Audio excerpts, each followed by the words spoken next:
Work done bye a variable force. आज की इस वीडियो में हम एक छोटा सा टॉपिक कवर करेंगे कि work done bye a variable force. अगर फोर्स की वैल्यू वेरी कर रही है बार बार, तो वर्क डन अगर उसके थ्रू हो रहा है तो हम वो वर्क डन कैसे निकालेंगे।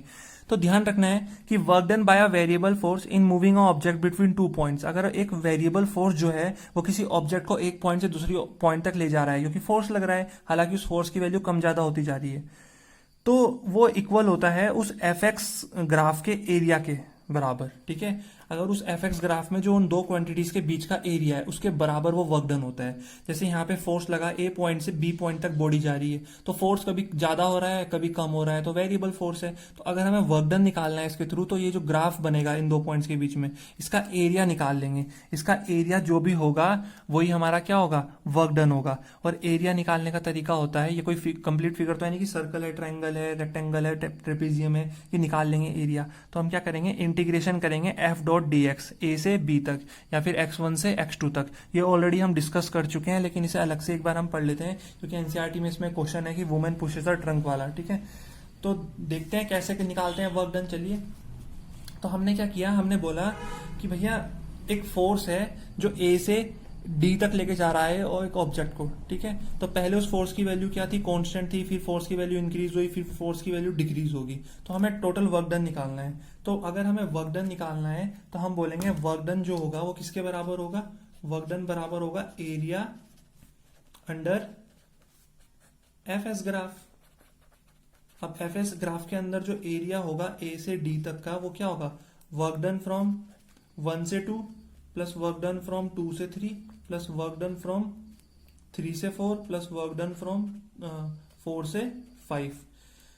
तो अगर हमें वर्क डन निकालना है 1 से 2, तो एरिया निकालना पड़ेगा एरिया अंडर ए बी। तो ए बी जो है वो एक रेक्टेंगल फॉर्म कर रहा है, तो इसका एरिया क्या होगा, ये हमें दे रखा है 1 से 2 के बीच में कितना गैप होता है, 1 का, और ये कितना दे रखा है हमें 10, तो ये हो जाएगा 1 इंटू 10 प्लस 2 से 3 के बीच में ये एक ट्रेपेजियम है। ट्रेपेजियम का एरिया कैसे निकलता है, इसका एरिया दो तरीके से निकाल सकते हैं, या तो इस रेक्टेंगल का प्लस ट्रायंगल का, या फिर ट्रेपेजियम का। तो हम डायरेक्ट फॉर्मूला लगा देते हैं ट्रेपेजियम का, half sum of parallel side. तो ये और ये तो पैरेलल साइड हो नहीं सकती, ये और ये होंगी, तो ये कितना है 10 और ये कितना है 15, तो हाफ 10 प्लस 15, तो हाइट क्या हो जाएगी, ये वाली हो जाएगी। तो 2 से 3 के बीच में 1, तो 1 हाइट आ गई।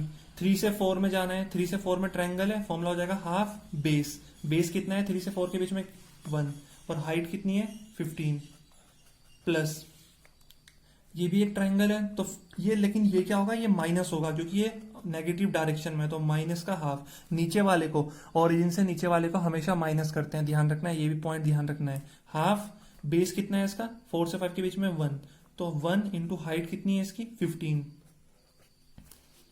माइनस 15 लेंगे तो वो ऑब्वियसली माइनस हो जाएगा, तो यहाँ पे माइनस लिख देना है। तो ये हो गया 10, ये हो गया 10 प्लस 15 कितना होता है 25, 25 अपॉन 2 प्लस ये हो गया 7.5, 15/2, और ये माइनस का 7.5, तो इससे ये कैंसिल हुआ, तो 10 प्लस 12.5, मतलब आंसर आया 22.5।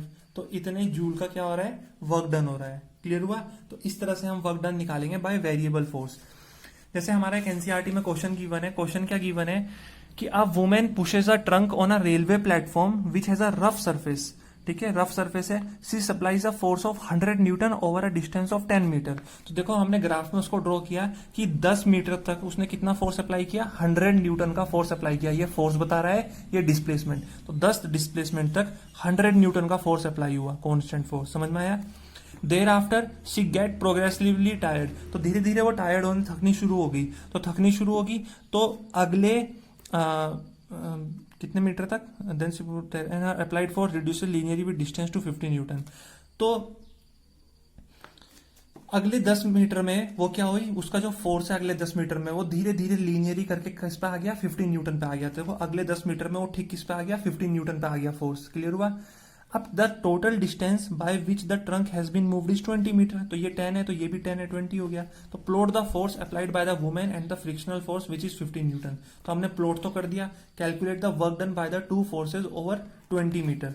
तो दोनों फोर्सेस के थ्रू कितना वर्क डन हुआ होगा। तो फ्रिक्शन फोर्स कितना लग रहा है, फ्रिक्शन फोर्स हम पे लग रहा है कितना, and the frictional force which is 15 newton. तो इस पूरे 20 मीटर में 15 न्यूटन का हम पे क्या लग रहा है, फ्रिक्शन फोर्स लग रहा है। ठीक है, तो पहले हम वुमेन के थ्रू लगाया हुआ फोर्स निकालते हैं और फिर हम फ्रिक्शन फोर्स निकालेंगे। तो वुमेन के थ्रू लगाया हुआ फोर्स क्या होगा, area of this rectangle and area of this trapezium. तो एरिया ऑफ रेक्टेंगल क्या हो जाएगा 100 इंटू 10 मतलब 1000, और ट्रेपेजियम का एरिया क्या हो जाएगा half sum of parallel side 100 plus 50 into height मतलब 10। तो ये आ जाएगा हमारा 1750 जूल। क्लियर हुआ। अब फ्रिक्शन कितना वर्क कर रहा है, तो फ्रिक्शन का वर्क निकालने के लिए हमें इस वाले रेक्टेंगल का एरिया निकालना पड़ेगा।